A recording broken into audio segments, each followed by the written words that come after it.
r/askreddit. Murder attempt survivors. What happened? I was attacked in a friend's house by an ex-husband.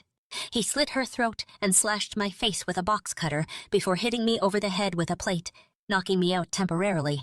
He then lit the place on fire with us in it. I managed to wake up and drag her outside, and a neighbor called the police/ambulance. They caught him 2 days later, trying to commit suicide in a Ramada Inn. We both lived through it, and now he is serving a life sentence. We both lived through it, and now he is serving a life sentence. I'm happy to hear this. Much love for you. Stay safe. He pointed the gun at my face, pulled the trigger, and it didn't fire. I could have beaten Usain Bolt in the next 10 seconds. Glad you're still around to tell the tale. I have a good friend with a similar story. He thinks the gun jammed or the safety was still on or something. He likes to say you've never seen a fat boy move so fast after that. I was once jumped by some dudes in my neighborhood. I had a 40 in my hand, smashed it on one of them, and flew like the effing wind back to my house. I don't remember anything between smashing the bottle and vomiting in my front yard once I finally stopped moving. Adrenaline is a hell of a drug.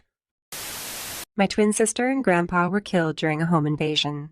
I should have been there, but I left to go give a drinking friend a ride home. When I came back, there were police and tape and ambulances. Home invasion gone wrong. They were both killed execution style.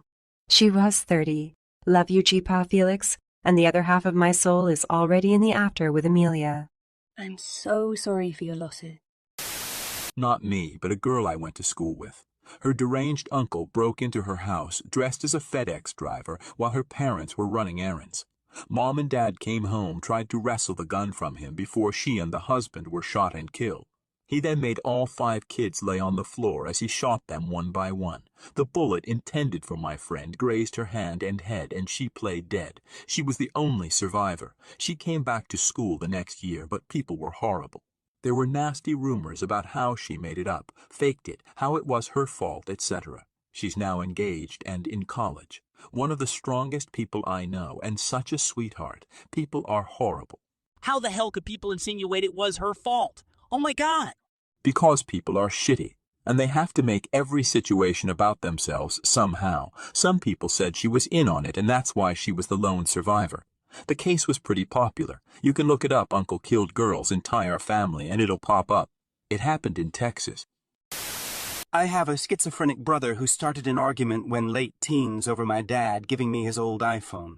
He decided a rationale tactic was to chase me with a chainsaw, then try to chainsaw my car. Police came, but not before he broke my mother's ribs. I've had an intervention order against him since and don't consider him family. Jesus Christ, you sure it was just schizophrenia?